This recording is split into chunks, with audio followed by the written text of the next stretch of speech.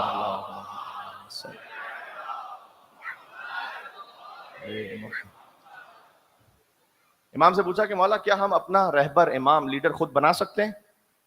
امام نے کہا اگر تم بناؤ گے تو کیا دیکھو گے اس میں, بتاؤ کیا دیکھ کے بناؤ گے؟ کہ مولا وہ عالم ہو, عادل ہو. امام نے بہت لاجیکل ہے یہ, آپ ذہن میں رکھیے گا اس بات. امام نے کہا تم کسی عالم اور عادل کو دیکھ کے بناؤ گے تو ایک تو یہ ہے کہ کیا تم جانتے ہو کہ کون کتنا عالم ہے اور کتنا عادل ہے؟ پہلی بات تو یہ ہے. دوسرا اس سے زیادہ امپورٹنٹ پوائنٹ ہے, ذہن میں رکھیے گا, کیا تم اس کے فیوچر کے بارے میں جانتے ہو کہ وہ رہے گا عالم عادل؟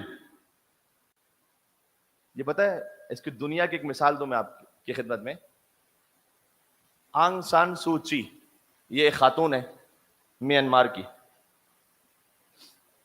میانمار کی لیڈر جنہیں نوبل پرائز ملا 1991 میں, نوبل پرائز ملا, نوبل پیس پرائز وہ بھی. اچھا یہ پیس پرائز انہیں مل گیا, اس کے بعد میانمار میں جینوسائیڈ ہوا, مسلم جینوسائیڈ 2016-17 میں. 25,000 سے زیادہ مسلمان مار دیے گئے, ہزاروں کی تعداد میں خواتین کی عصمت دری ہوئی, 7 لاکھ سے زیادہ لوگ جلا وطن ہو گئے. وہ جو پورا کرائسس چل رہا تھا, تو آپ جانتے ہیں اس میں کوئی ظاہر کرنے کی بات نہیں, آپ مجھے میڈیا پہ دیکھتے رہتے ہیں, تو مجھے یاد ہے کہ اس زمانے میں ایک میڈیا پر میانمار کرائسس کے بارے میں بات کر رہا تھا, پاکستان کے ایک چینل پر. تو جو اینکر تھے انہوں نے مجھ سے پوچھا, اس کا کلپ موجود ہے ابھی تک میرے خیال میں سوشل میڈیا پہ کہیں. تو اینکر نے مجھ سے پوچھا کہ علامہ صاحب یہ جو اتنا جینوسائیڈ ہو رہا ہے اور یہ جو خاتون ہیں جنہیں نوبل پیس پرائز ملا ہے, ان سے ایکسپیکٹیشن یہ تھی کہ یہ کچھ کہیں گی, کچھ اپنے وہاں مسلمانوں کے لیے جو کمیونٹی ہے اس کے لیے کچھ اقدام کریں گی. یہ تو بالکل ہی سائلنٹ ہے اور انہوں نے تو مرنے کے لیے چھوڑ دیا ہے. تو ان کو تو نوبل پیس پرائز ملا ہوا ہے, تو اب یہ جو ان کا کام ہے, تو کیا یہ نوبل پیس پرائز ڈیزرو کرتی تھی؟ اس وقت میں نے ایک جملہ کہا تھا, وہاں تو فقط اشارے میں ایک جملہ کہہ کے گزر گیا تھا, آپ اس اشارے کو سمجھیں گے. تو میں نے اسے کہا تھا کہ بھائی یہی فرق ہوتا ہے انسان کے بنائے ہوئے میں اور اللہ کے بنائے ہوئے میں.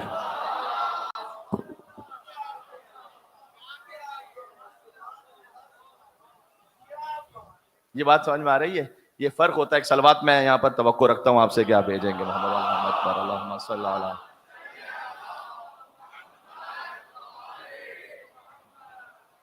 یہ فرق ہے انسان کے بنائے ہوئے میں اللہ کے بنائے ہوئے. انسان نے نوبل پرائز دے دیا, حتیٰ یہ کہ بعد میں نوبل جو پیس پرائز کمیٹی ہے میں اس کی کوئی اہمیت کا قائل نہیں ہوں. وہاں پر جس طرح سے کرپشن ہے وہ اس کو میں اس وقت یہاں پر ڈسکس کر کے فائدہ کہ آپ سب جانتے ہیں کہ وہاں پر جو انٹلیکچوئل کرپشن ہے, کس کو پیس پرائز ملتا ہے, ان کو کہ جنہوں نے کارپیٹ بامبنگ کر کے لاکھوں بچوں کو مارا ہے, ایسے ایسے پریزیڈنٹس کو بھی ملتا ہے. تو میں ویلیڈیٹ نہیں کر رہا اس پیس پرائز کو یہاں سے, میں تو خالی ایک بات کہہ رہا ہوں کہ جب وہاں سے وہ پیس پرائز ملا تو ان کی میٹنگ ہوئی بات میں کہ کیا اس کو ریووک کریں ہم, کیونکہ 91 میں دے چکے تب ریووک کریں. انہوں نے کہا ہم ریووک اس لیے نہیں کر سکتے کہ اس وقت جب ہم نے دیا تھا ہم نے فقط ان کا اس وقت کا کیریکٹر دیکھا تھا, فیوچر کے ہم ذمہ دار نہیں ہیں. آپ بنائیں گے تو فیوچر کے ذمہ دار نہیں ہوں گے, اللہ بنائے گا تو قیامت تک ذمہ داری لے گا. اللہ بنائے گا تو اللہ جانتا ہے. یہاں پر اپنا کوئی شک کا امکان ہے, نہ تردید کا امکان ہے, نہ عصیان کا امکان ہے. اس لیے مستقبل کو دیکھ کر اللہ سبحانہ و تعالیٰ جانتا ہے. تو امام نے کہا کہ تم فیوچر کو نہیں جانتے, اپنی مرضی سے بناؤ گے, فیوچر میں کیا کر لے گا وہ. حاکم شام نے یزید کو اپوائنٹ کیا, اور یزید نے کیا کیا آگے. تو لوگ یہ کہتے ہیں کہ حاکم شام نے اپوائنٹ کیا تھا اور یزید نے جو کچھ بھی کیا, تو آپ نوح علیہ السلام کا بیٹا بھی تو برا تھا, تو آپ وہ یزید کی وجہ سے وہ حاکم شام کو نہ برا کہیں, نوح کا بیٹا بھی تو برا تھا. بیٹا برا نکل آتا ہے کبھی. نوح علیہ السلام نے اپنے بیٹے کو خلافت کے لیے اپوائنٹ نہیں کیا ہوا تھا. اللہ تعالیٰ نے ایک دفعہ کہا کہ یہ بات نہ کیجیے گا کہ آپ جاہلوں میں سے ہو جائیں, یہ میں چونکہ پڑھ چکا ہوں اس کی تفصیل میں نہیں جا رہا ہوں.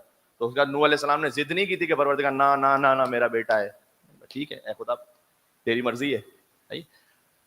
اللہ سبحانہ و تعالیٰ جب کسی کو متعین کرتا ہے تو وہاں پر یہ ڈاؤٹ یہ سب کلیئر ہو جاتا ہے. اس لیے ہم پیس آف مائنڈ میں جیسے اللہ نے بنایا اس کو مان رہے ہیں, اس خاطر ہے جس کا ماضی حال مستقبل کلیئر ہے. ماضی بھی کلیئر ہے. سارے صحابہ کرام کو کہتے ہیں رضوان اللہ تعالیٰ علیہم, رضی اللہ تعالیٰ عنہ. صرف ایک مولا علی جن کو کہتے ہیں کرم اللہ وجہہ. کیوں کہتے ہیں کرم اللہ وجہہ؟ بھائی اگر کرم اللہ وجہہ ایک بہت اچھا ٹائٹل ہے تو آپ سب کے ساتھ لگائیے, کہیے کسی بھی صحابی کا نام لیجئے, کہیے کرم اللہ وجہہ, کہہ سکتے ہیں؟ نہیں. کرم اللہ وجہہ کا مطلب ہے کرم اللہ, جیسے اللہ نے کرامت دی ہے, وجہہ جس کے چہرے کو. امام فخر الدین رازی کہتے ہیں چونکہ علی کا چہرہ کبھی بتوں کے آگے نہیں جھکا تھا,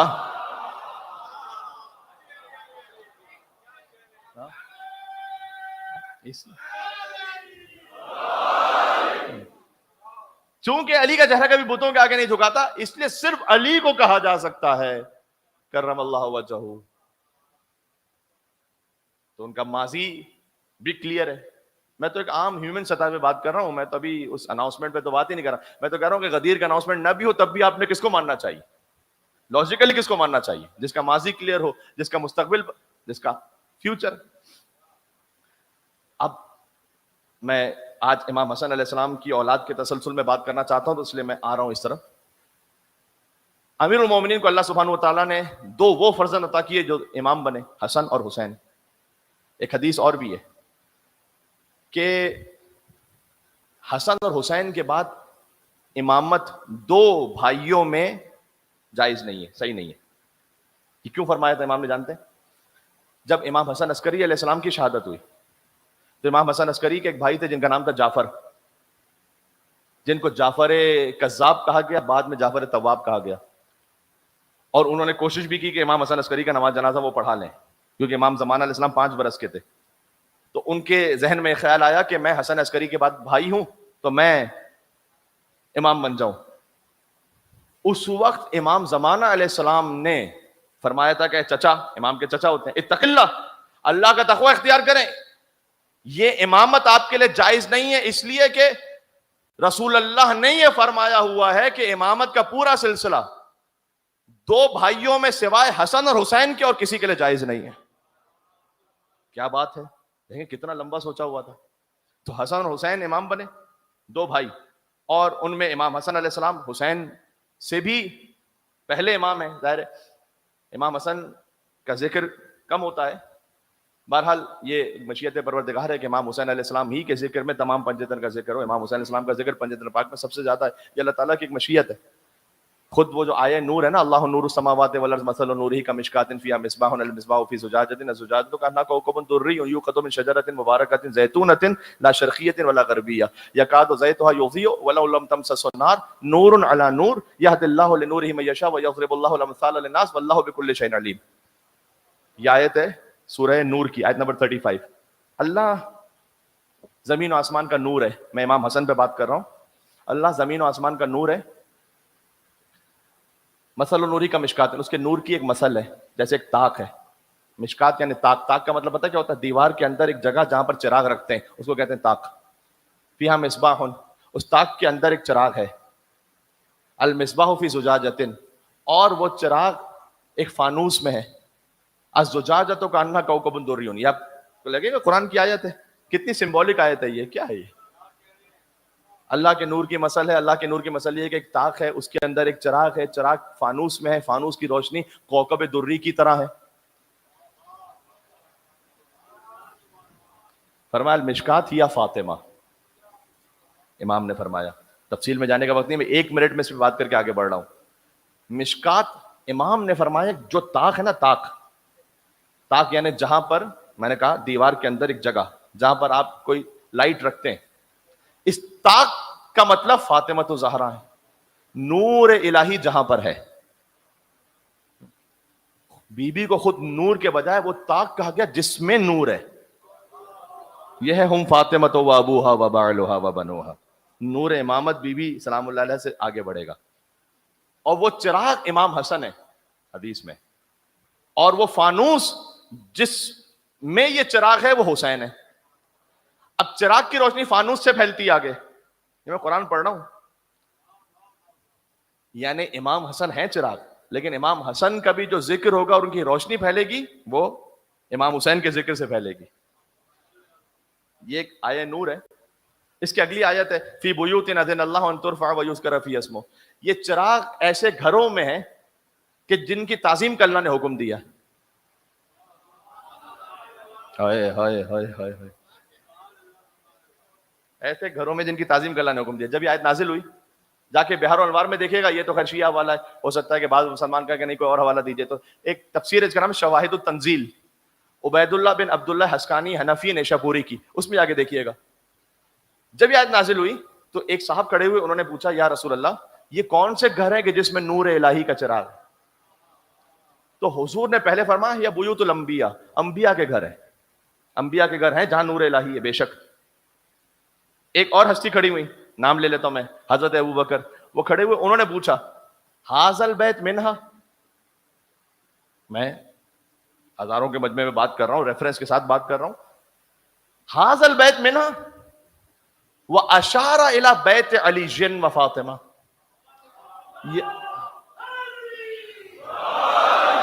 یا رسول اللہ جو آپ نے کہا یہ انبیاء کے گھر ہیں جہاں نور الہی ہے، کیا یہ گھر بھی انہی میں سے ہے؟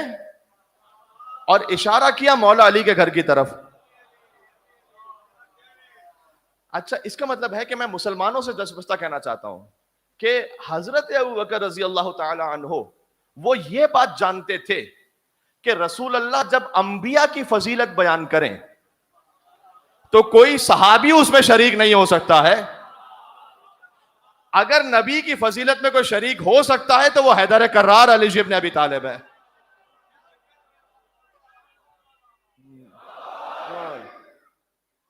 اس لیے انہوں نے کسی اور صحابی کے لیے نہیں پوچھا یہ کہ کیا وہ گھر بھی ان کا ہے، یہ گھر بھی اس میں نہیں. یہ ایک گھر پوچھا آپ نے جو انبیاء کی فضیلت ہے، کیا یہ گھر بھی انہی میں سے؟ حضور مکرم نے یہ نہیں کہا کہ ان میں سے، کہا نام من افاضلھا. یہ گھر ان میں سے کی بات نہیں ہے، یہ کہ سب سے افضل گھر ہی یہی ہے.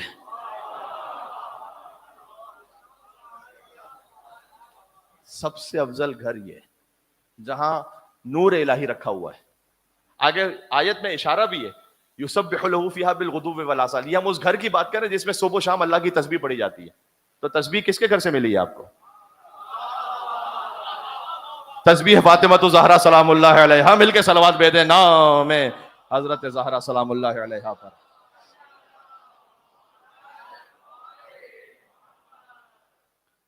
یہ نور الہی آگے بڑھا. امام حسن امام حسین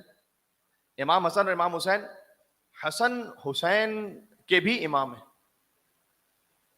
یہ جملہ اگر آپ اس کو ذرا تصور فرمائیے, امام حسن کا کیا مقام ہے. حسن کو بادشاہ خاص و عام کہتے ہیں, علی کا نائب و قائم مقام کہتے ہیں, اور دلیل ایک ہی کافی ہے ان کی عظمت میں کہ انہیں حسین بھی اپنا امام کہتے ہیں, امام حسن علیہ السلام. بلکہ اگر اس بات کو آپ اپنے محسوس کر سکیں کہ حسین علیہ السلام, ان کا تو الگ سے نام ہی نہیں رکھا گیا. حسن کا مطلب جس میں ساری خوبیاں ہوں. حسین یعنی چھوٹا حسن. حسین اس میں مصغر ہے. عربک لینگویج میں آپ دیکھیں حسین کا مطلب جس کو ایک کوئی ہستی ہو, کوئی مقام ہو, اس کو کمپریس کر کے, خلاصہ کر کے کسی میں کہنا ہو, اس کے لیے فعیل کا وزن یوز ہوتا ہے. ہاں, جیسے ابن کا مطلب ہے بیٹا, اسی سے ہے بونائی, چھوٹا بیٹا. حسن یعنی جس میں سارے کمالات جمع ہو. حسین وہی کہ جو چھوٹا حسن ہو. امام حسین کو چھوٹا حسن کہا گیا, یعنی حسین کو بڑا کر دیں تو حسن بنتا, حسن کو چھوٹا کر دیں تو حسین بنتا ہے. اب یہ معاملہ ہی حل ہو گیا کہ ایک نے سلو کی تھی, ایک نے جنگ کی تھی. یہ ایک ہی ہیں, حسن بھی وہی ہے, حسین بھی وہی ہے. ہاں, میں ایک جملہ کہہ رہا ہوں, فرق حسن اور حسین میں نہیں ہے, فرق یزید و معاویہ میں. ہاں, اس لیے یہ الگ الگ رد عمل ہے یہاں پر کہ امام حسین علیہ السلام سے بیعت مانگی جا رہی. تو امام حسن اور امام حسین, حسین چھوٹے حسن, حسن بھی حجت حق ہیں, یہ اعتماد رہے, اور حسین چھوٹے حسن ہیں, یہ بات یاد رہے. جناب امروہی صاحب نے یہ کہا تھا. تو امام حسن سے وہ نور امام حسین علیہ السلام تک چلا. اب امام حسن اور امام حسین کا نور ایک جگہ جمع ہوا ہے. میں حضرت قاسم ابن حسن علیہ السلام کے حوالے سے مصائب سے تھوڑا سا دور ہوں, لیکن میں چاہتا ہوں کہ یہ بات پہنچے. امام حسن علیہ السلام کے 7 بیٹے, یہ اس میں روایتوں میں اختلاف ہے, لیکن مثلا علامہ رشید ترابی صاحب یا ان جیسے بزرگ علماء جو ہمارے قدیمی علماء تھے, وہ یہ کہتے تھے کہ حسن مجتبیٰ کے 7 بیٹے تھے, جن میں سے 5 کربلا میں شہید ہوئے. ایک نہیں, فقط قاسم ابن حسن نہیں ہے, حسن علیہ السلام کی پوری شرکت ہے کربلا میں.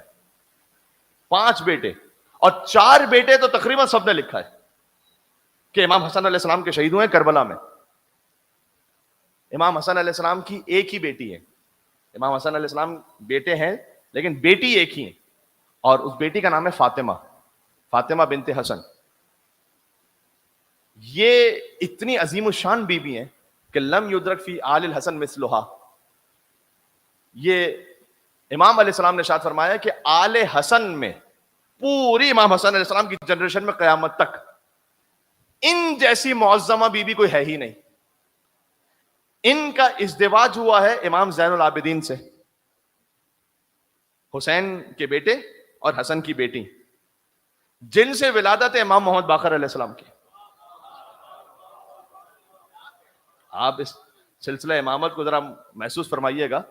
ایک سوال یہ کیا جاتا ہے کہ بھئی شیعہ حضرات چلیں ٹھیک ہے, آپ امام مان رہے ہیں غدیر سے, اس کے بعد حسن حسین, پھر امامت کے کنٹینیوشن کو آپ نے فقط حسین کی اولاد میں رکھا, حسن کی اولاد میں کیوں نہیں؟ اس کا جواب ہے امام علیہ السلام کی یہ دختر کہ جن کا ازدواج ہوا امام زین العابدین سے, اور اب امام محمد باقر علیہ السلام وہ امام حسین کے پوتے ہیں, امام حسن کے نواسے ہیں. لہذا امام محمد باقر سے جو نسل آگے بڑھی ہے وہ حسنی بھی ہے, وہ حسینی بھی ہے. یہ بات سمجھ میں آ رہی ہے آپ کو؟ ہاں. لم یدرک فی آل الحسن مثلھا, یہ وہ فاطمہ بنت حسن ہے کہ ان جیسی آل حسن میں کوئی معظمہ ہے ہی نہیں. یعنی کیا؟ یعنی یہ کہ آل حسین میں کوئی امام زین العابدین جیسا نہیں ہے, اور آل حسن میں کوئی فاطمہ بنت حسن جیسی نہیں ہے. جب ان کا ازدواج ہو تو اس بچے کی ولادت ہے امام محمد باقر کہ جو ہو بہو رسول جیسے ہیں. امام محمد باقر علیہ السلام, ان کا پورا جسم, رسول اللہ نے فرمایا تھا شمائلہ شمائل, جابر ابن عبداللہ انصاری سے کہا تھا کہ سلام کہنا میرا, تم میرے 5ویں فرزند سے ملو گے, اس کا سلام کہنا میرا. امام محمد باقر علیہ السلام کو جابر ابن عبداللہ انصاری نے رسول اللہ کا سلام پہنچایا تھا. تو یہ کیوں پورے امام محمد باقر رسول اللہ کی شبیہ ہیں؟ اس لیے کہ امام حسن علیہ السلام کے لیے روایت میں ہے کہ وہ سر مبارک سے کمر مبارک تک رسول اللہ جیسے تھے, اور امام حسین علیہ السلام کمر مبارک سے پائے مبارک تک رسول اللہ جیسے تھے. اس میں بھی ایک رمز تھا کہ جو سر اور دھڑ یہ حصہ ہے یہ امام حسن رسول اللہ سے مشابہ ہوں، اس لیے کہ اس میں ہاتھ آتا ہے، حسن ہاتھ سے سلو کریں گے. اور پھر کمر مبارک سے پائے مبارک تک حسین رسول اللہ جیسے ہوں، اس لیے کہ حسین جائیں گے میدان جنگ میں اور جنگ کریں گے. تو حسن کی صلح بھی رسول اللہ کی صلح ہے اور حسین کی جنگ بھی رسول اللہ کی جنگ ہے. یہ حضور نے فرما دیا تھا کہ حسن اور حسین ابنایا حازان، یہ دونوں میرے بیٹے امام ہیں، قام او قعدہ، چاہے صلح کر لیں چاہے جنگ کریں. بلکہ میں مسلمانوں سے کہتا ہوں ذرا سے غور فرمائیے گا، آپ تمام سے جہاں تک آواز آ رہی ہے کہ بڑے بڑے بزرگ علماء نے یہ لکھا ہوا ہے کہ رسول اللہ کو بظاہر تو شہادت نہیں ملی، بظاہر رسول اللہ شہید نہیں ہوئے. یہ ایک الگ قول ہے کہ بہرحال رسول اللہ بھی شہید ہوئے تھے، لیکن اگر آپ عام اس میں دیکھیں تو رسول اللہ کی وفات ہوئی. تو رسول اللہ کی وفات ہوئی تو شہادت ایک اتنا بڑا عہدہ ہے، تو وہ رسول اللہ کیا اس سے محروم رہے کیا؟ شہادت تو بہت سارے نبیوں کو ملی ہے، تو کیسے ہو سکتا ہے کہ فضیلت جو نبی کو ملی ہے وہ رسول اللہ کو نہ ملی ہو؟ تو بزرگ علماء اہل سنت نے اس کا جواب لکھا ہے. جواب میں لکھا ہے کہ نہیں، رسول اللہ کو شہادت ملی، لیکن ایسے شہادت ملی کہ ایک شہادت جہری، ایک شہادت سری ہے، ایک چھپی ہوئی شہادت، ایک کھلی ہوئی شہادت. چھپی ہوئی شہادت امام حسن کے حصے میں آئی، کھلی ہوئی شہادت امام حسین کے حصے میں آئی.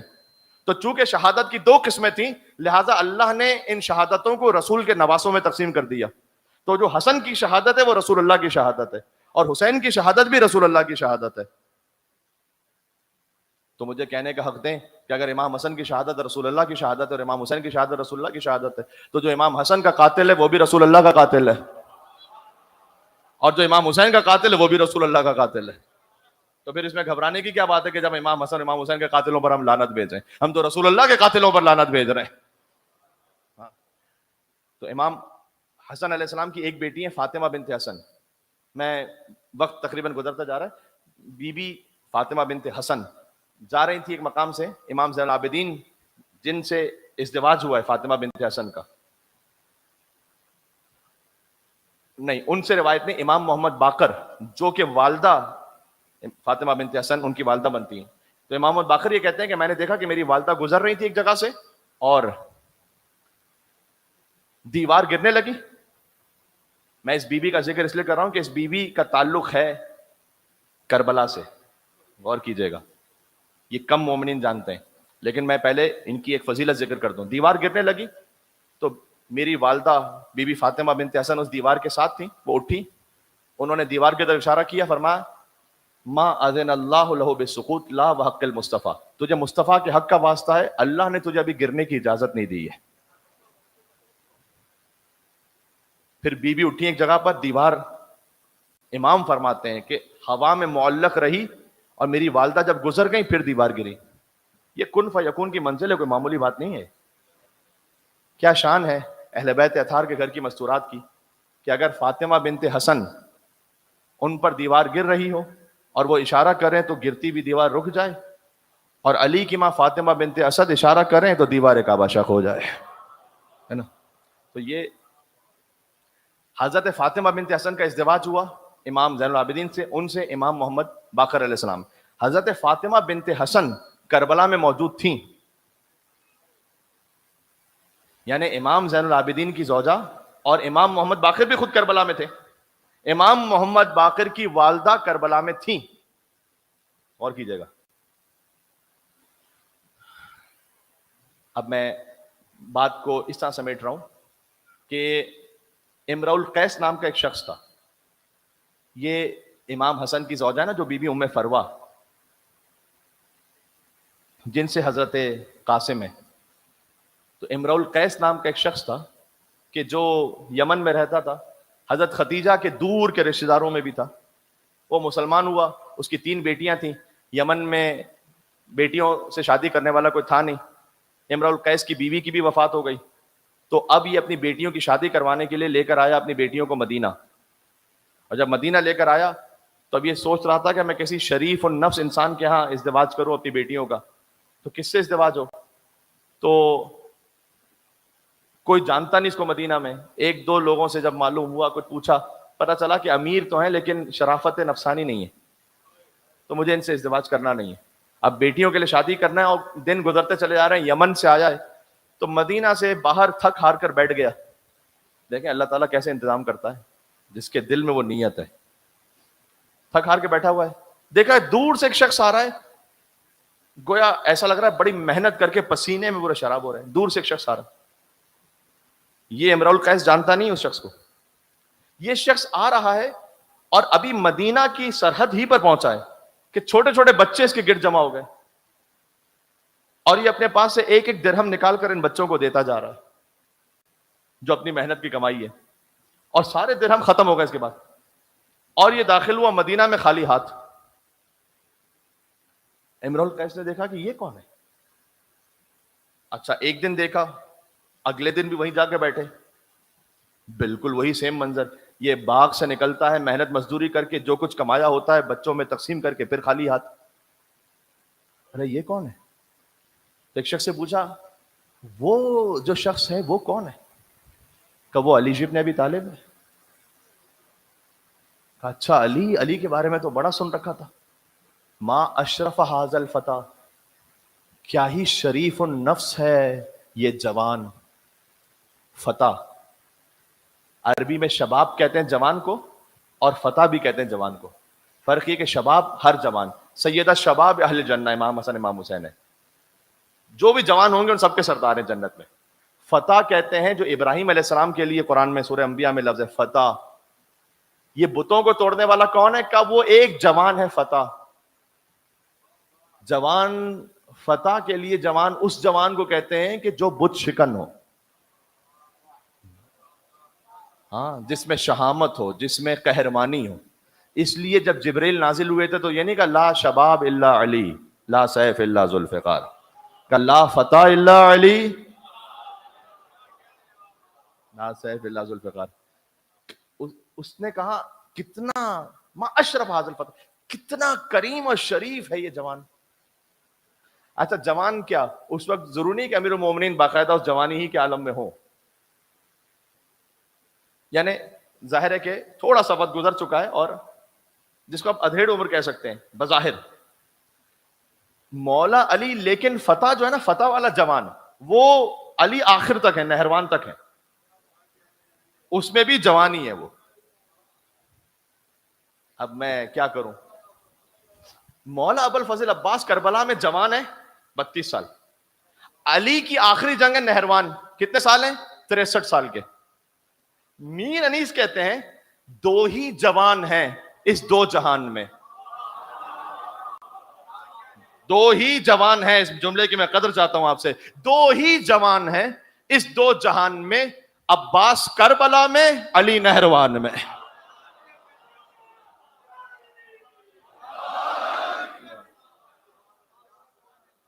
وہ عباس جو 32 برس کے کربلا میں ہے نا, وہ علی 63 برس کے نہروان میں. آگے آ کر پوچھا کہ آپ علی ہیں؟ جی میں علی ہوں. کہا آپ میرا ایک مسئلہ حل کر دیں, میں یمن سے آیا ہوں 3 بیٹیوں کو لے کر, مسلمان ہوا ہوں, چاہتا ہوں کسی اچھے شریف خاندان میں شادی ہو جائے.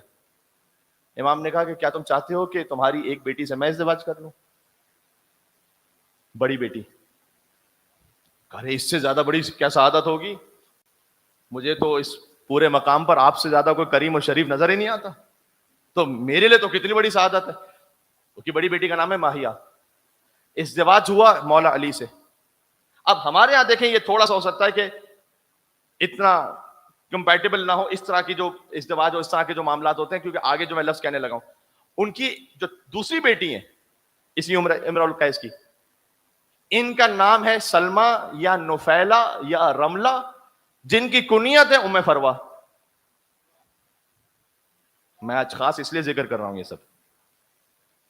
مولا نے کہا کہ آپ کی بڑی بیٹی سے میں ازدواج کرتا ہوں, اور آپ کی یہ درمیان میں جو بیٹی ہیں جن کا نام سلمہ, نفیلہ, رملہ, کنیت ام فروا, ان سے میرے بیٹے حسن اگر ازدواج کر لیں. امام حسن علیہ السلام نے ان سے ازدواج کیا. انہی ہی کی بیٹی ہیں فاطمہ بنت حسن, ابھی جن کے لیے ساری میں بات کر رہا تھا آپ سے, اور انہی کے ہی بیٹے ہیں امام محمد باقر. یعنی امام محمد باقر کی والدہ بھی ہیں کربلا میں, فاطمہ بنت حسن اور ان کی نانی بھی ہے کربلا میں. ام فروا نانی ہوتی ہے امام ابوبکر علیہ السلام کی. یہ بات سمجھ میں آ رہی ہے میں کیا کہہ رہا ہوں؟ اس سے سمجھ میں آ رہا ہے؟ یہ ایسے نہیں ہے السلام علیکم یا اہل بیت النبوہ. ہاں یہ پاکیزہ ترین اصیل ترین خاندان ہے. ہر ایک کو نصیب اس طرح سے نہیں ہوتا. اچھا, اور جو تیسری بیٹی تھی وہ چھوٹی تھی اس وقت, کافی چھوٹی تھی, امراء القیس کی. وہ تیسری بیٹی بھی وہیں رہ گئی اپنی 2 بہنوں کے ساتھ. اور جب وہ بڑی ہوئی تو ان کا ازدواج ہوا امام حسین سے. یعنی امراء القیس وہ شخص ہے کہ جس کی 3 بیٹیوں کا ازدواج ہوا ہے, امام علی, امام حسن, امام حسین. امام حسین نے جس دختر سے امراء القیس کی دختر سے شادی کی ہے وہ ہے ام رباب, علی اصغر کی ماں. آپ کو یاد ہے میں تسلسل میں چل رہا ہوں, اگر آپ تسلسل کو رکھ سکیں اپنے دماغ میں نے آپ سے بارہا کہا کہ اگر آپ اللہ سبحانہ و تعالیٰ کی خاطر اس دنیا میں کوئی قربانی دے رہے ہیں تو اللہ ضائع نہیں کرے گا آپ کے معاملے کو. وہ یا آپ میں دکھائے گا, یا نسلوں میں دکھائے گا, یا نسلوں کی نسلوں میں دکھائے گا. یہ آپ یقین رکھیں. کل میں نے یقین پر بات کی, اسی لیے اللہ پر یقین رکھتے ہوئے مجھے کچھ اس وقت ملے نہ ملے, اللہ سبحانہ و تعالیٰ کا امتحان ہے. اگر میں صراط مستقیم پر ہوں اللہ اس احسان کو ضائع نہیں ہونے دے گا. 3 بیٹیاں, 3 کا ازدواج, امام علی, امام حسن, امام حسین. ان میں سے ایک ام فروا, ایک ام رباب. امام حسن کے 4 بیٹے یا 5 بیٹے کربلا میں شہید ہیں. امام حسن کی پوری نمائندگی ہے کربلا میں. اچھا ذرا غور کیجئے گا, امام حسن اور امام حسین فضائل میں شریک ہے نا, ہر فضیلت میں ایک جیسے ہیں. لولو مرجان, سیدہ شباب الجنہ, امامان قاما او قعدا, انا اعطیناک الکوثر. ہر آیت میں امام حسن امام حسین ساتھ میں. تو یہ کیسے ہو سکتا تھا کہ مصائب میں امام حسن اور امام حسین ساتھ میں نہ ہو جب فضائل میں ساتھ میں؟ مصائب میں ایسے ساتھ میں رہے کہ کربلا میں شہید تو 72 ہیں یا 125 شہید ہیں جو بھی عدد ہے, لاشا فقط امام حسین کا پامال ہوا ہے. آپ جانتے ہیں کیونکہ شہیدان کربلا میں جب لاشا پامال ہونے کی باری آئی شام غریبہ تو ایک شہید کا قبیلہ آتا گیا اور کہا کہ نہیں ہم اپنے قبیلے والے کو تو نہیں پامال ہونے دیں گے. تو حبیب بن مظاہر کا قبیلہ ان کا لاشا لے گیا, مسلم بن اوسجا ان کا لاشا لے گیا. ایسا ہے صرف امام حسین کا لاشا رہ گیا تھا. یہ شام غریبہ کی مجلس کا روایت کا موضوع ہے تو میں اسی میں پڑھوں گا اس کو تفصیل سے انشاءاللہ اگر میری زندگی رہی اور مجھے توفیق رہی تو. لیکن یہ آپ جانتے ہیں کربلا میں جو ایک واحد لاشا اور پامال ہوا ہے وہ قاسم ابن حسن کا. دیکھیں اس کی وجہ کیا ہے میں نہیں جانتا کہ کیا کیا مصلحتیں ہیں. مجھے جو سمجھ میں آتا ہے وہ یہ, چونکہ حسن اور حسین ہر فضیلت میں شریک تھے لہٰذا مصیبت میں بھی شریک ہونا تھا. حسین کا لاشا پامال ہونا تھا تو حسن کی نیابت میں حسن کے بیٹے قاسم کا لاشا پامال ہوا. کہ گویا امام حسن علیہ السلام نے کہا کہ بھیا اس مصیبت میں بھی میں آپ کے ساتھ شریک رہوں گا. سب کا لاشا پامال ہو نہ ہو لیکن میرے بیٹے کا لاشا پامال ہوگا آپ کے ساتھ ساتھ. حسن علیہ السلام کی قربانیوں میں سے ایک ہیں عبداللہ ابن حسن. عبداللہ ابن حسن وہ ہیں, کیا میں کہوں, اس شہزادے کے لیے 10 برس کا سن ہے. تو جیسے ہی امام حسن علیہ السلام کی شہادت ہوئی نا, ان کی ولادت ہوئی تھی اور امام حسن علیہ السلام کی شہادت ہوئی تو کربلا 10 سال بعد ہوئی ہے امام حسن کی شہادت کے. تو گویا ان کو پالا امام حسین نے, حضرت قاسم کو بھی پالا امام حسین نے. کیوں؟ امام حسن کی شہادت جو حضرت قاسم تو 3 برس کے تھے تو حسن کے بیٹے, لیکن پالا تو امام حسین نے. اس لیے جب امام حسین قاسم کو گلے سے لگائیں تو جیسے ایک باپ اپنے بیٹے سے لپٹ کے رو رہا ہے, اس لیے یہ کیفیت ہے. اور حضرت قاسم ابن حسن سے پہلے میں چاہتا ہوں کہ میں آپ کی خدمت میں حضرت عبداللہ ابن حسن کے لیے 2 فقرے مصائب کے کہوں. جب امام حسین کی شہادت کا وقت قریب تھا نا اور امام حسین زخموں سے چور تھے, ایک شقی آگے بڑھا کہ امام حسین کے سینے اتھر پر وار کرنا چاہتا تھا. دور سے آ رہا تھا یہ شقی, عبداللہ ابن حسن در خیمہ سے دیکھ رہے, دوڑے, جب تک میں زندہ ہوں کوئی میرے چچا پر تلوار نہیں اٹھا سکتا. آگے دوڑے قریب آنا چاہتے تھے کہ اس نے تلوار چلا دی تو آگے بڑھ کر ہاتھ ایسے آگے بڑھائے کہ ہاتھوں پر وار ہوا. اور مقتل کا جملہ یہ ہے کہ عبداللہ ابن حسن کے ہاتھ کھال سے لٹک گئے. اللہ اکبر اللہ اکبر. اس بچے کے ہاتھ جو حسن کا بیٹا ہے کھال سے لٹک گئے. اور یہ بچہ امام حسن علیہ السلام کا جو بھتیجا ہے سینے پر پیوست ہو گیا. اب مجھے معاف کرنا, حرملہ ابن کاہل اسدی جس نے علی اصغر کو تیر مارا ہے, اس نے دور سے عبداللہ ابن حسن کا نشانہ لیا اور عبداللہ ابن حسن پر ایسا تیر لگا کہ مقتل میں یوں جملہ لکھا ہے کہ بچہ امام حسین کے سینے سے تیر کے ذریعے لگ گیا. ہائے ہائے ہائے ہائے, یہ وہ مصائب ہیں جو کم بیان ہوتے ہیں. عبداللہ ابن حسن کی شہادت, یتیم حسن, اللہ اکبر. یعنی ایسی کیفیت تھی کہ وہ تیر عبداللہ ابن حسن سے گزرتا ہوا حسین کے سینے پر لگا اور بچہ اس تیر کے ذریعے چمٹ گیا حسین کے سینے سے. یہ عبداللہ ابن حسن. عزیزوں, رونے کے لیے تشریف لائے ہیں. کہاں کہاں تک اللہ جانے مومنین اور مومنات تشریف فرما ہے, اور مجھے معلوم ہے کہ آپ مصائب پر گریے کے لیے تشریف لاتے ہیں. اب تو وہ شبیں آہستہ آہستہ آ رہی ہیں کہ جس میں رونا ہی بنتا ہے بس. قاسم ابن حسن, آئے ہائے ہائے. شب عاشور کہتے ہیں کہ چچا امام حسین علیہ السلام نے چراغ بجھا دیے کہ جو جانا چاہتا ہے چلا جائے. چراغ روشن کیا, کوئی نہیں گیا تھا. ابوالفضل عباس اہل بیت کی جانب سے اٹھے کہ مولا اگر مرتے مر جائیں 70 مرتبہ زندہ ہوں 70 مرتبہ مارے جائیں. مسلم ابن اوسجہ نے اس وقت خطاب فرمایا, حبیب ابن مظاہر نے. پھر امام حسین السلام نے نام لینا شروع کیے کہ کل کے شہیدوں میں ان کا نام شامل ہے. حضرت قاسم کا نام نہیں تھا اس فہرست میں. قاسم کھڑے ہوئے, 13 برس کے ہیں. قاسم کھڑے ہوئے کہتے ہیں کہ چچا کل کے شہیدوں میں آپ نے میرا نام نہیں لیا, محضر شہادت میں میرا نام نہیں ہے. امام حسین علیہ السلام دنیا کو یہ بتلانا چاہتے ہیں کہ میں اپنے بھتیجوں کو جبر کے ساتھ نہیں لے کر آیا, یہ اپنی رضا سے آئے ہیں یہاں پر, اپنی دل سے قربانی پیش کر رہے ہیں یہاں پر. پوچھا کیف الموت عندک, بیٹا قاسم موت کیسی ہے آپ کی نگاہ میں؟ فما احلا من الاصل. اللہ اکبر. 13 برس کا ایک نوجوان جیسے دنیا اپنی طرف کھینچ رہی ہو, قاسم کہتے ہیں موت تو شہد سے بھی زیادہ شیرین ہے, میٹھی ہے. کیا بس کل کے شہیدوں میں فقط آپ کا نہیں, آپ کے ننھے بھیا علی اصغر کا نام بھی؟ قاسم اپنی شہادت کا سن کر مطمئن ہو گئے, لیکن کہتے ہیں کہ اے چچا علی اصغر کا نام بھی شامل ہے. تو ذہن میں وہی تصور ہے کہ علی اصغر تو جائیں گے نہیں مقتل میں. تو پوچھ لیا کہ کیا یہ فوج بے حیا خیموں میں گھسے گی؟ حضرت قاسم سے برداشت نہیں ہو سکا یہ سوچ بھی کہ یہ خیموں میں گھسائیں گے. میں کہوں گا اے شہزادہ قاسم, کاش شام غریبہ ہوتے. بیویاں ایک خیمے سے دوسرے خیمے میں, دوسرے خیمے سے تیسرے خیمے میں جا رہی تھیں. کسی نے امام زین العابدین سے پوچھا تھا شام غریبہ بیویوں کی کیا کیفیت تھی؟ امام نے کہا ایک سوال کرنے والے تو نے میرے قلب کو پھر زخمی کر دیا. امام کے پاس ایک تسبیح تھی, تسبیح کو توڑ دیا امام نے, دانے بکھر گئے. کہا دیکھ جیسے یہ دانے بکھر گئے نا, ویسے شام غریبہ علی و فاطمہ کی بیٹیاں بکھر گئی تھیں. امام حسین علیہ السلام نے شہزادہ قاسم کو تسلی دی.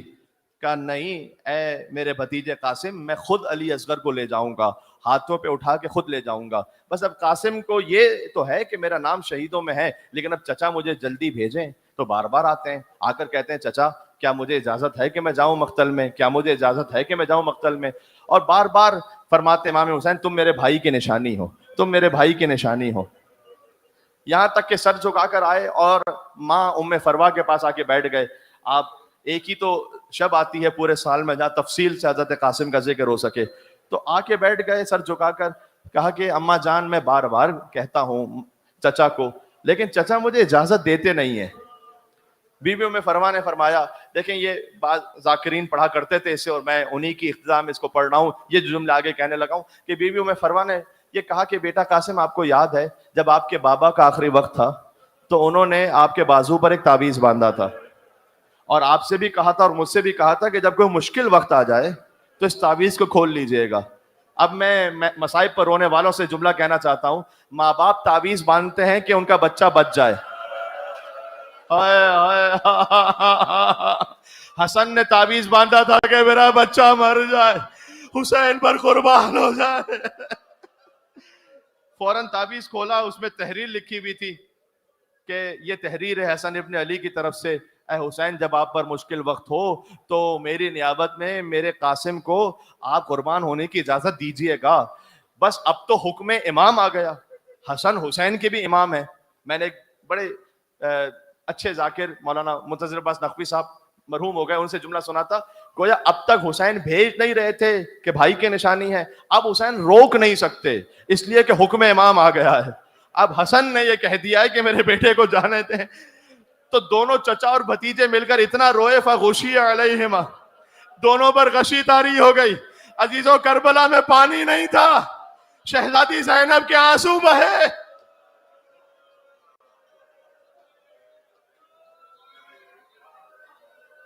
جب امام حسین اور حضرت قاسم نے آنکھیں کھولیں, مقتل میں یہ لکھا ہوا ہے کہ غشی ایک بار نہیں ہوئی, دوبارہ مل کر اتنا روئے کہ پھر غشی طاری ہوئی. یعنی بار بار امام حسین اتنا چاہتے تھے حضرت قاسم کو کہ حسین کے لیے جیسے حسین کی جان جا رہی ہے.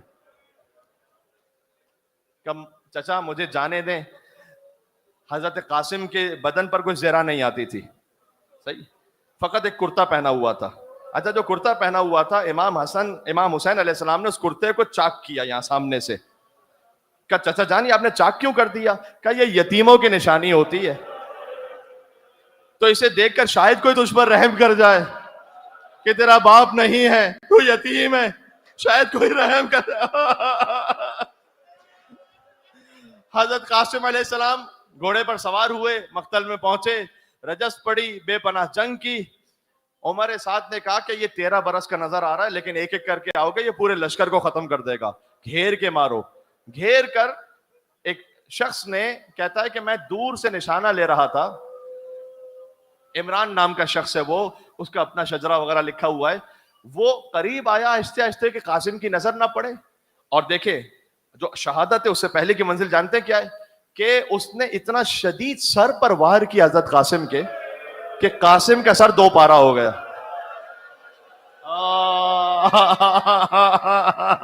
جیسے علی ابن ابی طالب کے سر پر وار ہوا تھا مسجد کوفہ میں, ویسے ہی علی کے پوتے کے سر پر وار ہوا, قاسم زمین پر گرے. اب جن جملوں کو سننے کے لیے آئے ہو, وہ قاتل چاہتا تھا قاسم کا سر تن سے کاٹ دے.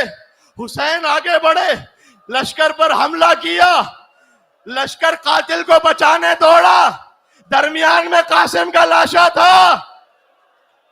دائیں طرف کے گھوڑے بائیں طرف دوڑ گئے, بائیں طرف کے گھوڑے دائیں طرف دوڑ گئے, درمیان میں قاسم کا لاشا. آواز آتی تھی چچا ادرکنی چچا.